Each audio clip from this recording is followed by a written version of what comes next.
क्रांतिवीर, लोकनायक छत्रपती शिवाजी महाराजांचा।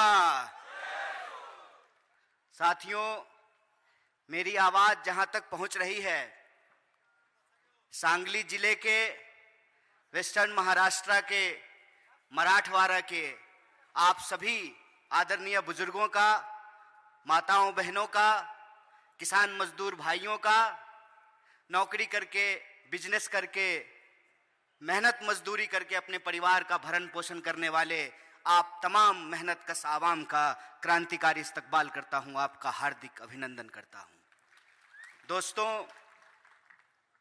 वक्त बहुत कम है और हमको बहुत दूर जाना है, इसलिए जो हमारा सम्मानित मंच है, इस सम्मानित मंच को मैं इकट्ठे प्रणाम करता हूं और बिना किसी औपचारिकता के सीधे आपसे दो चार बात कहना चाहता हूं।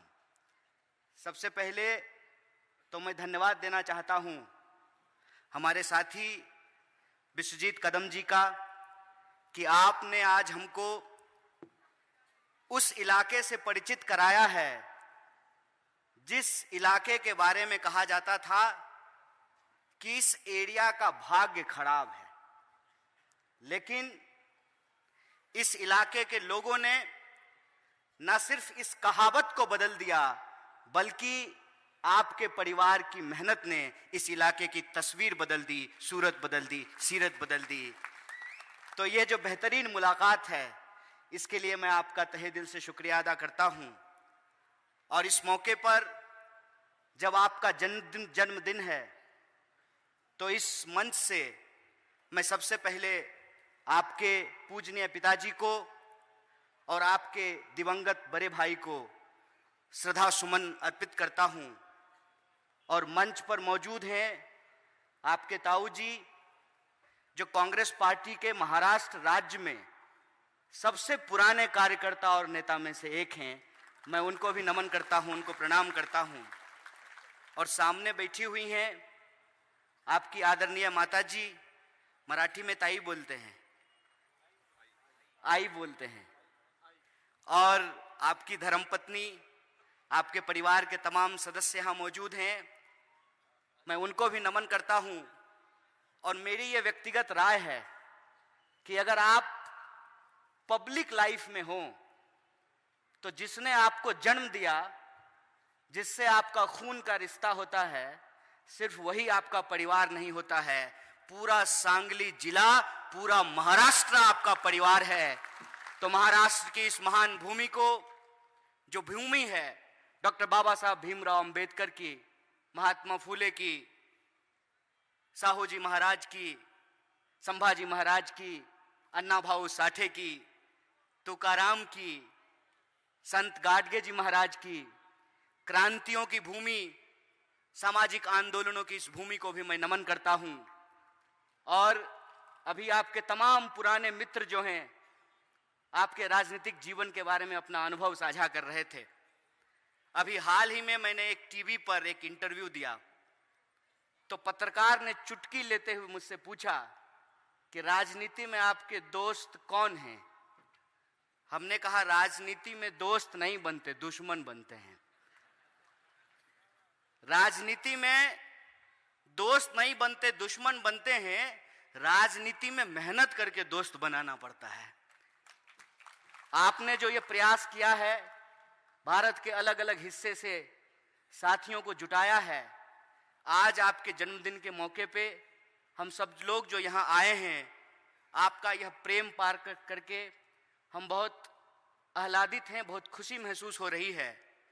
और मुझे एक बात की और ज्यादा खुशी महसूस हुई है। विश्वजीत भाई की बारात जाने का तो मौका नहीं मिला, लेकिन मैं आप लोगों को बता देता हूं, इनके ससुराल में बहुत स्वादिष्ट पोहा बनता है।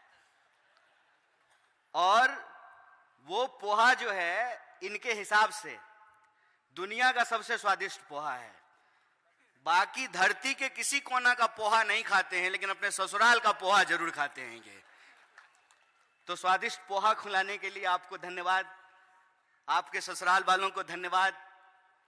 और यह जन्मदिन का मौका है, मैं कुछ ज्यादा सियासी बात नहीं कहना चाहता हूं, लेकिन आज जब हम सब लोग यहां इकट्ठे हैं और एक ऐसे व्यक्ति को याद कर रहे हैं जिस व्यक्ति की विरासत को लेकर के विश्वजीत कदम भाई चल रहे हैं, और उस व्यक्ति का सामाजिक जीवन में जो योगदान है, उस योगदान की अगर हम चर्चा करना चाहते हैं, अगर हम भारतीय विद्यापीठ की चर्चा करना चाहते हैं, तो हमें महाराष्ट्र की राजनीतिक और सामाजिक संस्कृति में इसका जो बीजारोपण है उसको हमको समझना पड़ेगा।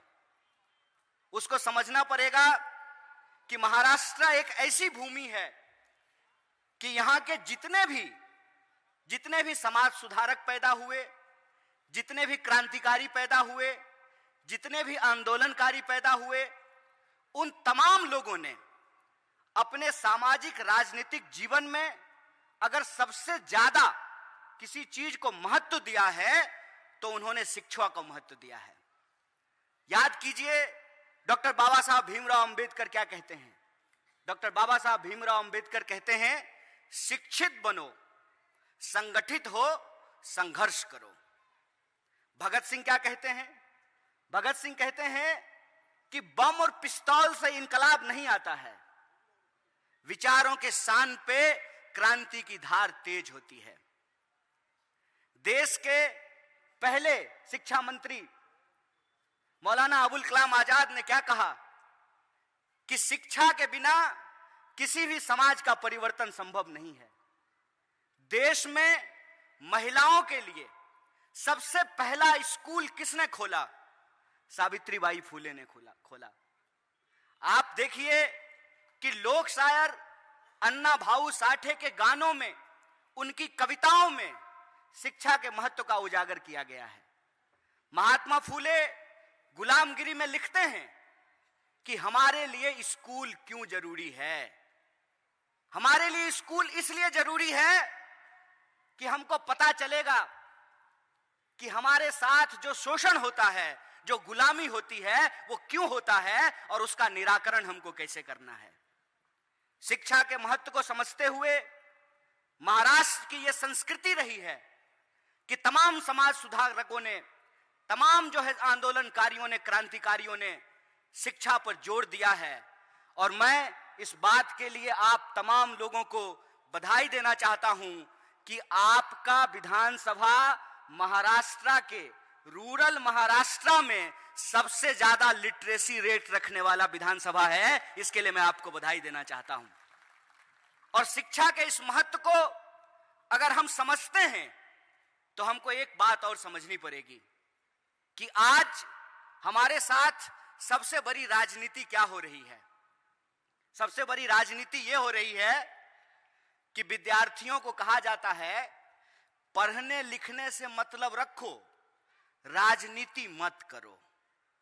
क्यों यह कहा जाता है? यह इसलिए कहा जाता है कि पढ़ लिख करके सिर्फ नौकरी करनी है, लेकिन किसको नौकरी मिलेगी, किसको नौकरी नहीं मिलेगी, किसको पोलियो का टीका मिलेगा, किसको पोलियो का टीका नहीं मिलेगा, किसको पेंशन मिलेगा, किसको पेंशन नहीं मिलेगा, महंगाई कम होगी कि ज्यादा होगी, राज्य का क्या दायित्व है, इन तमाम चीजों को समझने के लिए शिक्षित होना जरूरी है। और किसी इंसान को अगर गुलाम बनाना हो तो सबसे पहले उसके सोचने की शक्ति को समाप्त किया जाता है। मैं एक कहानी आप लोगों को सुनाना चाहता हूं। छोटा हाथी को जब पकड़ा जाता है तो उसके पैर में एक लोहे की मोटी चेन डाल दी जाती है। हाथी छोटा है, बार बार प्रयास करता है, बच्चा है, और वो लोहे की मोटी चेन जो है वो उसको तोड़ नहीं सकता है।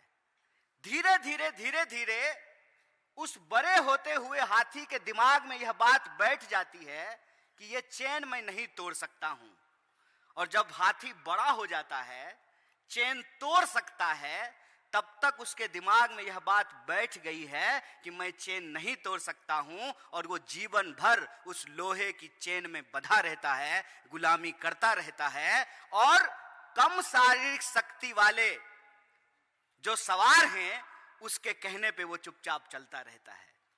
शिक्षा वो ताकत है कि आप अपने पांव में पड़ी हुई गुलामी की बेड़ियों को तोड़ते हैं, और जब आप पांव में पड़ी हुई गुलामी की बेड़ियों को तोड़ते हैं तो फिर आप सवाल पूछना शुरू करते हैं, आप प्रश्न करना शुरू करते हैं। और जब आप प्रश्न करना शुरू करते हैं तो आपको सबसे पहले कहा जाता है कि ज्यादा नेता मत बनो। जो ही आप सवाल पूछेंगे तो आपको कहा जाएगा कि ज्यादा नेता मत बनो। आप हवलदार से पूछ लीजिए, आप इंस्पेक्टर से पूछ लीजिए, आप एसपी से पूछ लीजिए, आप आमदार से पूछ लीजिए, आप खासदार से पूछ लीजिए, आप मंत्री से पूछ लीजिए, तो सबसे पहला जवाब आएगा कि ज्यादा नेता मत बनो। ज्यादा क्रांति करने का शौक चढ़ा है। तो मैं एक सवाल कहना चाहता हूं आप लोगों के सामने। याद रखिएगा, जो आपको कहते हैं राजनीति मत करो, दरअसल वो आपके खिलाफ राजनीति कर रहे हैं। वो आपके खिलाफ राजनीति कर रहे हैं, आपके भविष्य के साथ खेल रहे हैं, आपके बच्चों के साथ खेल रहे हैं, आपके बच्चों के भविष्य के साथ खेल रहे हैं। वो इस सवाल को उठने नहीं देना चाहते हैं जो सवाल हमारे और आपके जीवन से जुड़ा हुआ है। एक सवाल और मैं आपके सामने रखता हूं। आजकल सरकार कह रही है कि हम दुनिया का सबसे विकसित अर्थव्यवस्था बनने वाले हैं। ठीक बात है, देश की इकोनॉमी है 3 ट्रिलियन, अकेले महाराष्ट्र की इकोनॉमी है 1 ट्रिलियन। अगर महाराष्ट्र की इकोनॉमी 1 ट्रिलियन है तो सबको शिक्षा मिलना चाहिए कि नहीं मिलना चाहिए? इस प्रश्न का जवाब दीजिए आप लोग। सबको स्वास्थ्य की व्यवस्था मिलनी चाहिए कि नहीं मिलनी चाहिए? इस प्रश्न का जवाब दीजिए आप लोग। और जब सबसे तेजी से विकसित होती हुई अर्थव्यवस्था है तो वो 80 करोड़ लोग कौन हैं जो 5 किलो अनाज लेने के लिए लाइन में लगे हुए हैं? इस प्रश्न को आप सोचिए कि जो कहते थे कि बिल्ली के रास्ता काटने से अशुभ होता था, जो कहते थे कि पृथ्वी गोल नहीं चपटी है, वही लोग आज गद्दी पर बैठ करके कह रहे हैं कि बधाई दीजिए, हम चंद्रयान छोड़ दिए हैं, चंद्रमा पर पहुंच गए हैं। ज्ञान के महत्व को हमको समझना पड़ेगा, और ज्ञान जब हमने प्राप्त किया है तो हमको देश की व्यवस्था को समझनी पड़ेगी। और देश की व्यवस्था में आम लोगों के साथ जो अत्याचार हो रहा है, जो गरीब लोगों के साथ अत्याचार हो रहा है, उस अत्याचार के खिलाफ हमको सवाल पूछना पड़ेगा।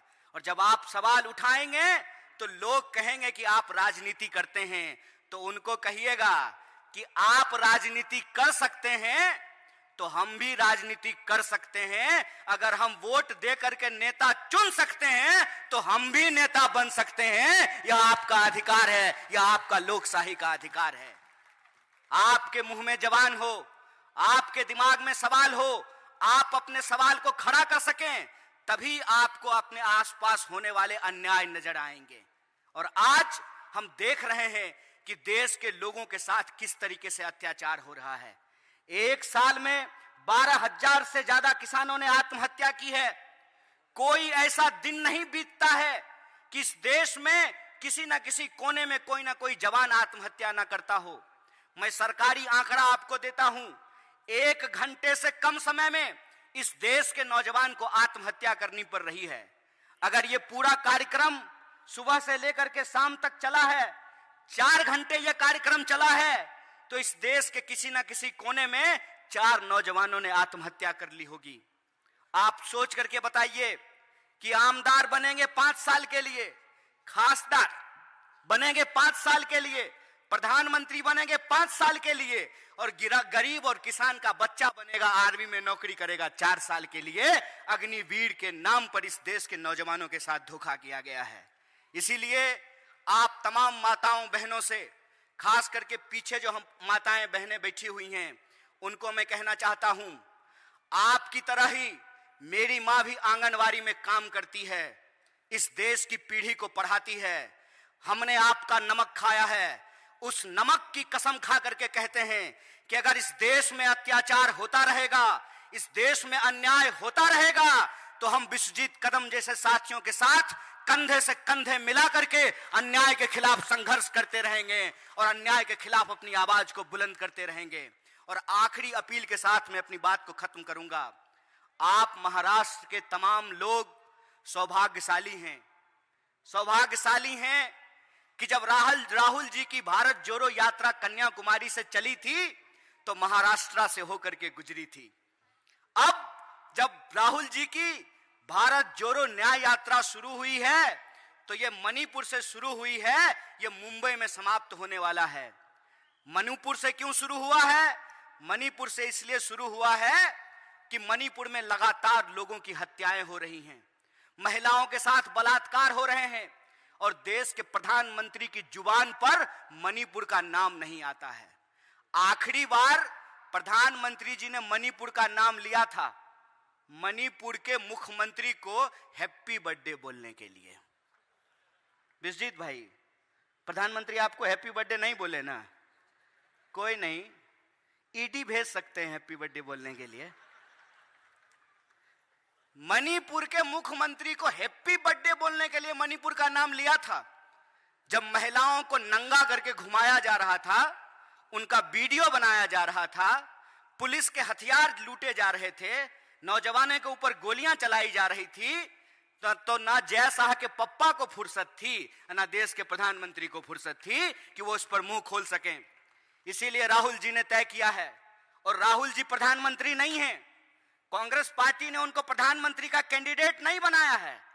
2014 से लेकर के 2024 होने को है, कांग्रेस पार्टी ने राहुल जी को प्रधानमंत्री का कैंडिडेट नहीं बनाया है, लेकिन भाजपा आरएसएस ने राहुल जी को प्रधानमंत्री का कैंडिडेट बनाया हुआ है। तो प्रधानमंत्री हो या ना हो, लेकिन इस देश का नागरिक होने का फर्ज निभा रहे हैं। और मणिपुर से वो यात्रा इसलिए शुरू कर रहे हैं कि इस देश में होने वाले अत्याचार और अन्याय के खिलाफ वो आम लोगों का आंसू पोंछना चाहते हैं, कंधे से कंधा मिला करके उनके न्याय के लिए संघर्ष करना चाहते हैं।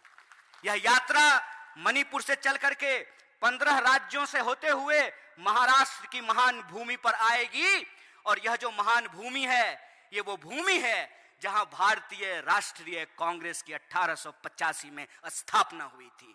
इसीलिए हमारी यात्रा का अंत जो है वो मुंबई में होने वाला है। तो मैं आप तमाम लोगों से यह आग्रह करना चाहता हूं कि अगर आप चाहते हैं कि इस देश के किसानों के खिलाफ होने वाले अन्याय खत्म हो, अगर आप चाहते हैं कि इस देश की महिलाओं पर होने वाले अन्याय खत्म हो, अगर आप चाहते हैं कि इस देश के नौजवानों के खिलाफ होने वाले अन्याय खत्म हो और इस देश की आम आवाम के खिलाफ होने वाले अन्याय को खत्म किया जाए, तो न्याय के लिए आपको इस भारत जोड़ो न्याय यात्रा में शामिल होना चाहिए। तो मैं आपसे एक सवाल पूछना चाहता हूं, आप सब लोग अन्याय को समाप्त करना चाहते हैं?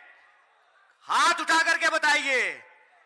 अगर आप अन्याय को समाप्त करना चाहते हैं तो मैं आपको आमंत्रण देना चाहता हूं भारतीय राष्ट्रीय कांग्रेस की ऑल इंडिया कांग्रेस कमेटी की तरफ से कि आप भारत जोड़ो न्याय यात्रा में शामिल होइए। और हमको पूरा भरोसा है कि जिस तरीके से बंटी भाई बैठे हुए हैं और विश्वजीत भाई यहां बैठे हुए हैं, आप तमाम लोग जिस तरीके से पिछली बार भारत जोड़ो यात्रा में बढ़ चढ़ करके हिस्सा लिए थे, आप तमाम लोगों को लेकर के आप भारत जोड़ो न्याय यात्रा में भी शामिल होंगे। इसी अपील के साथ, इसी आमंत्रण के साथ और एक बार फिर से आपको शुभेच्छा देते हुए और पूरे सम्मानित मंच को शुक्रिया अदा कहते हुए अपनी बात को खत्म करूंगा। शुक्रिया, इनकलाब जिंदाबाद, जय हिंद, जय भारत, जय महाराष्ट्र।